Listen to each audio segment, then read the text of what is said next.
ଆଜିର ଭିଡ଼ିଓରେ ଆମେ ନବମ ଶ୍ରେଣୀର ପିଲାମାନଙ୍କ ପାଇଁ ବହୁତ ଇମ୍ପୋର୍ଟାଣ୍ଟ ଭିଡ଼ିଓଟି ନେଇ ଆସିଛୁ। କାରଣ ଆଜିର ଭିଡ଼ିଓରେ ଆମେ ଦେଖିବାକୁ ଯାଉଛୁ IFR ସମସ୍ତ ରିଏଲ୍ କ୍ୱେଶ୍ଚନ୍ ଆଣ୍ଡ ଆନ୍ସର ବିଷୟରେ। ଏହି ଭିଡ଼ିଓଟିକୁ ପିଲାମାନେ ଶେଷ ପର୍ଯ୍ୟନ୍ତ ଦେଖିବେ, କାହିଁକିନା ଏଥିରେ IFR ସମସ୍ତ ବିଷୟ ଉପରେ ଭିଡ଼ିଓଟି ବନାଯାଇଛି ଏବଂ ଏହି ଭିଡ଼ିଓଟି ଦେଖିଲା ପରେ ତୁମେ ଏକ୍ଜାମର ଫିୟରରୁ ଦୂରେଇ ପାରିବ ଏବଂ କ୍ୱେଶ୍ଚନ୍ର ପ୍ୟାଟର୍ନ ବିଷୟରେ ତୁମେ କ୍ଲିୟର ହେଇପାରିବ। ପିଲାମାନେ ଭିଡ଼ିଓଟିକୁ ଛାଡ଼ି ଯିବା ପୂର୍ବରୁ ଚ୍ୟାନେଲକୁ ସବସ୍କ୍ରାଇବ୍ କରନ୍ତୁ ଏବଂ ପାଖରେ ଥିବା ବେଲ୍ ନୋଟିଫିକେସନକୁ ଅଲରେ ସେଟ୍ କରନ୍ତୁ ଏବଂ ଆମ ଡେସ୍କ୍ରିପସନ୍ ବକ୍ସରେ टेलीग्राम चैनल लिंक अच्छी टेलीग्राम चैनल को जॉइन करूँ से समस्त क्वेश्चन PDF मुझे प्रोवाइड करुँची। तो पे प्रथम तुम रहा इंटरनल असेसमेंट फॉर जहाँकि नवम श्रेणी तुम विषय रहा जनरल साइंस पे जार नाम लिख तुम रोल नंबर तापर सेक्शन सेक्शन जार अच्छी सेक्शन लिख जार सेक्शन नहीं किसी लिखा पड़ोनी पे तुम यूनिट आगे देती प्रथम क्वेश्चन है 1 जूल केते अर्गस समान यार आंसर रहा 10⁻⁷ तापर 2 आए पे जड़े कुली 15 kg ओजनर एक बेग को 1.5 मीटर उठाई निज मुंड उपर रखिला एठारे कुली द्वारा संपादित कार्यर परिमाण केते तार यार उत्तर भी 225 जूल। तापर 3 आए तापर यांत्रिक समतुल्यर परिमाण केउ वैज्ञानिक निर्णय करथिले यार उत्तर रहिबो जेम्स प्रेस्टजूल। शक्ति संरक्षण नियमटी कौन? शक्ति संरक्षण नियमटी है शक्ति संरक्षण नियम अनुजाई शक्ति को सृष्टि करा जाई परिबो नहीं किंबा विनिष्ट करा जाई परिबो नहीं, केवल गोटे रूपरू अन्य रूप को परिवर्तन करा जाई पारे, यह को शक्ति संरक्षण नियम कहा जाए। तापर 1 नंबर क्वेश्चन रहा 0.5 किलोवाट बाय आवर केते यूनिट अटे यार उत्तर रहिबो 0.5 यूनिट। ये थिला तुमनकर यूनिट आइर समस्त क्वेश्चन लाने। तापर यूनिट 2 रे तुमनकर प्रथम क्वेश्चन रहा ध्वनि तरंग केते प्रकार तरंग अटे यार उत्तर रहिबो अनुदैर्घ्य तरंग। आलोक विद्युत प्रवाह क्यों वैज्ञानिक आविष्कार करथिले यार उत्तर रहिबो हेनरिच हटज। एक बेतार तरंगर दैर्घ्य 300 मीटर हेले यार आवृत्ति केते मेगाहर्ट्ज हो यार उत्तर हो पिलाने 1 MHz बा जहा कि मेगाहर्ट्ज।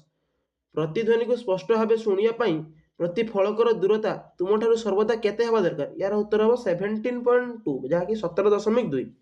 तापर शेष क्वेश्चन है तुमनकर अल्ट्रासाउंड स्कैनर साहाय्य आम शरीर आभ्यंतर अंग प्रत्यंगर फटो उत्तोलन कर चिकित्सा करिया पद्धति को कौन कहुए यह कहुए अल्ट्रासोनोग्राफी। पे जदि कौन क्वेश्चन आंसर भूल होती पे मत कमेंट मध्यम जनइबे।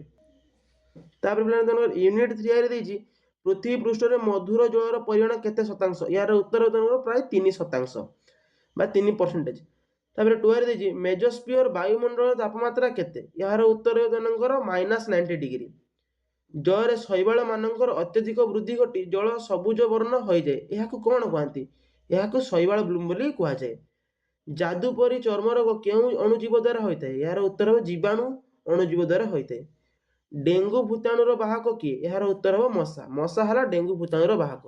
तापर यूनिट आईवी देछि कोविड-19 संक्रामक डैश भूताणु ठारू सृष्टि होइतिला यार उत्तर हो कोरोना। पशुओं ठारू मनीष शरीर को संक्रमित हेउथुवा रोग को डैश रोग कहुए यार उत्तर हो जूनियोटिक।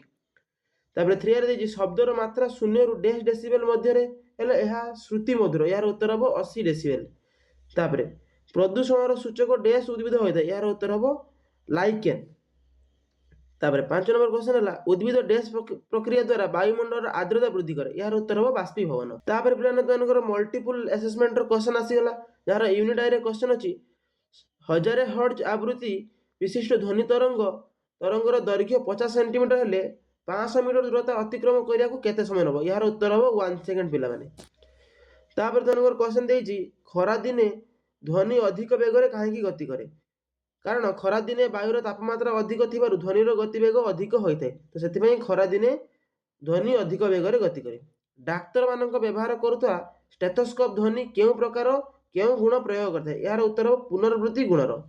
गोटे 5 वर्षर पिला केते आवृत्ति पर्यंत ध्वनि शुणी पारे यार उत्तर हो 20 हर्ट्ज रु 20,000 हर्ट्ज पर्यंत से ध्वनि शुणी पारिबो। कनरे थिबा केउ अंशटी चाप परिवर्तन को विद्युत सिग्नल परिणत करे यार उत्तर हो कर्णभेद। तापर यूनिट 2 रे देछि तुमन पिला माने गोटे विद्युत बल 1 मिनिट रे 3600 जूल शक्ति व्यवहार कले यार पावर केते यार पावर हो 60 वाट। मूषा माने क्यों ध्वनि उत्पन्न करी परस्पर सह खेलंती यार उत्तर हो अल्ट्रासोनिक बा पराश्राव्य। मुक्त पतन कहा कहुए मुक्त पतन कहा कहुए तार उत्तर हो जेते बेले कोनोसी वस्तु केवल माध्याकर्षण बल प्रभाव रे पृथ्वी पृष्ठ को खसी आसे ତାହାକୁ ମୁକ୍ତ ପତନ କୁହାଯାଏ। ଏକ ଶୁଷ୍କ ବିଦ୍ୟୁତ ସେଲରେ ଶକ୍ତି କିପରି ରୂପାନ୍ତରିତ ହୋଇଥାଏ? ଏହାର ଉତ୍ତର ହେବ ଏକ ଶୁଷ୍କ ବିଦ୍ୟୁତ ସେଲରେ ରାସାୟନିକ ଶକ୍ତି ବିଦ୍ୟୁତ ଶକ୍ତିରେ ରୂପାନ୍ତରିତ ହୋଇଥାଏ। ତାପରେ କେଉଁ କ୍ଷେତ୍ରରେ ହାରାହାରି ପାୱାର ନିର୍ଣ୍ଣୟ କରାଯାଏ? ଯେତେବେଳେ କାର୍ଯ୍ୟ କରିବା ଦ୍ୱାରା ସମୟର ସହିତ ପରିବର୍ତ୍ତିତ ସେହି କ୍ଷେତ୍ରରେ ହାରାହାରି ପାୱାର ନିର୍ଣ୍ଣୟ କରାଯାଏ। ତାପରେ ପିଲାମାନଙ୍କର ୟୁନିଟ୍ 3 ଦେଇଛି କ ସ୍ତମ୍ଭ ଖ ସ୍ତମ୍ଭ ମିଳନ କରିବା, ଯାହାକି କ ସ୍ତମ୍ଭର ଅଂଶକୁ ଖ ସ୍ତମ୍ଭରେ ମିଳନ କରିବା। 1 ନମ୍ବର ଆଇରେ ଦେଇଛି ଥର୍ମୋସ୍ଫିୟରର ଉତ୍ତର ହେବ ତୁମମାନଙ୍କର 85 ରୁ 450। ତାପରେ ଟେଲିଫୋନରେ କଥାବାର୍ତ୍ତା, ଏହାର ଉତ୍ତର ହେବ 40 ଡେସିବେଲ।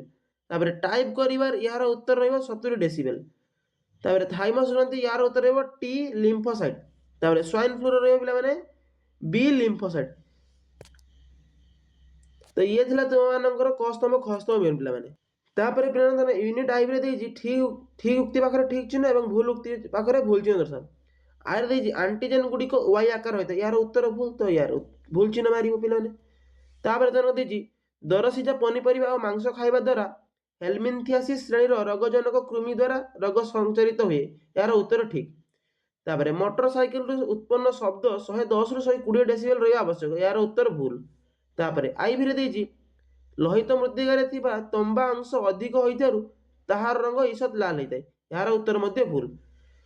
ଭିରେ ଦେଇଛି ପୃଥିବୀ ପୃଷ୍ଠରେ ଲବଣ ଜଳର ଆୟତନ 1321.25 ଘନ କିଲୋମିଟର, ଏହାର ଉତ୍ତର ଠିକ୍। ୟା ପାଖରେ ଠିକ୍ ଚିହ୍ନ ମାରିବ। ତାପରେ ପିଲାମାନଙ୍କର ଏକ୍ସପିରିଏନ୍ସିଆଲ କମ୍ପୋନେଣ୍ଟ, ଯାହାକି ଜିଜ୍ଞାସା ବୋଲି କୁହାଯାଏ, ତାହାର କ୍ୱେଶ୍ଚନ ଦେଇଛି ନିମ୍ନଲିଖିତ ଘଟଣାରେ ଶକ୍ତିର ରୂପାନ୍ତରଣ କିପରି ହୁଏ ଅନୁଧ୍ୟାନ କରି ଲେଖ। ତାର କ୍ୱେଶ୍ଚନ ଦେଇଛି ଧନୁରେ ତୀର ମାରିଲା ବେଳେ, ଘରେ ଘୁରୁଥିବା ଫ୍ୟାନରେ, ସୋଲାର ସେଲରେ, ଜଳଚକ୍ର ଘଟିଲା ବେଳେ, ଭିରେ ଦେଇଛି ବାୟୁ ପ୍ରବାହିତ ହେଲା ବେଳେ। ଯାହାର ମାର୍କ ରହିବ 5 ମାର୍କ, ସମସ୍ତ କ୍ୱେଶ୍ଚନ ଗୋଟେ ବାର ଲେଖା ରହିବ। ତାପରେ 2 ନମ୍ବର ଦେଇଛି ତୁମେ ରହୁଥିବା ସ୍ଥାନର ତୁମର 5ଟି ସାଙ୍ଗମାନଙ୍କ ଘରକୁ ଯାଇ ତାଙ୍କର ପରିବାରରେ କିଏ କିଏ କେଉଁ ରୋଗରେ ଆକ୍ରାନ୍ତ ଅଛନ୍ତି, ସେହି ରୋଗର କାରଣ ଏବଂ ଲକ୍ଷଣ ବିଷୟରେ ଅନୁଧ୍ୟାନ କରି ତାଲିକା ପ୍ରସ୍ତୁତ କର। ଏହାର କ୍ୱେଶ୍ଚନ ଆନ୍ସର ତୁମେ ପିଲାମାନେ ଏବେ ଦେବନି, ତୁମେ ତିଆରି କରି ସାରଙ୍କୁ ଦେବ, ଏହାର ବି ମାର୍କ ରହିବ 5 ମାର୍କ। ତ ପିଲାମାନେ ଇଏ ଥିଲା ତୁମମାନଙ୍କର ନବମ ଶ୍ରେଣୀ ଜେନେରାଲ ସାଇନ୍ସର ସମସ୍ତ ରିଏଲ କ୍ୱେଶ୍ଚନ ଆଣ୍ଡ ଆନ୍ସର। ଯଦି ପିଲାମାନେ ଭିଡ଼ିଓଟି ଭଲ ଲାଗିବ ଆମ ଚ୍ୟାନେଲକୁ ସବସ୍କ୍ରାଇବ କରିବ, ପାଖରେ ଥିବା ବେଲ୍ ଅଲ୍ ସେଟ୍ କରିବ। ଆମ ଡେସ୍କ୍ରିପସନ ବକ୍ସରେ ଲିଙ୍କ ଅଛି, ସେ ଟେଲିଗ୍ରାମ ଚ୍ୟାନେଲରେ ଯାଇ ଜଏନ୍ ହେଇଯାଅ, କାହିଁକି ନା ଆମ ଟେଲିଗ୍ରାମ ଚ୍ୟାନେଲରେ ମୁଁ ସମସ୍ତ କ୍ୱେଶ୍ଚନର PDF ଦେବି ଏବଂ ଏମିତି ମୋ ପାଖରୁ କ୍ୱେଶ୍ଚନ ନେଇ ସମସ୍ତେ ଭିଡ଼ିଓ କରୁଛନ୍ତି। ଦୟାକରି ମୋ ଚ୍ୟାନେଲକୁ ସବସ୍କ୍ରାଇବ କରନ୍ତୁ, କାହିଁକି ନା ମୁଁ ମୋ ଚ୍ୟାନେଲରେ ସମସ୍ତ ରିଏଲ କ୍ୱେଶ୍ଚନ ଦେଉଛି। ଏବଂ ଯଦି ପିଲାମାନେ ତୁମମାନଙ୍କର ଫାଇନାଲ କ୍ୱେଶ୍ଚନ ପାଇବା ପାଇଁ ଚାହୁଁଛ ତ ମୋ ଚ୍ୟାନେଲକୁ ସବସ୍କ୍ରାଇବ କର, କାହିଁକି ନା ମୁଁ ଏଇ ଚ୍ୟାନେଲରେ ମଧ୍ୟ ଫାଇନାଲ କ୍ୱେଶ୍ଚନର ସମସ୍ତ କ୍ୱେଶ୍ଚନ ଏଠି ଅପଲୋଡ଼ କରିବି। ରହୁଛି ପିଲାମାନେ, ଜୟ ଜଗନ୍ନାଥ।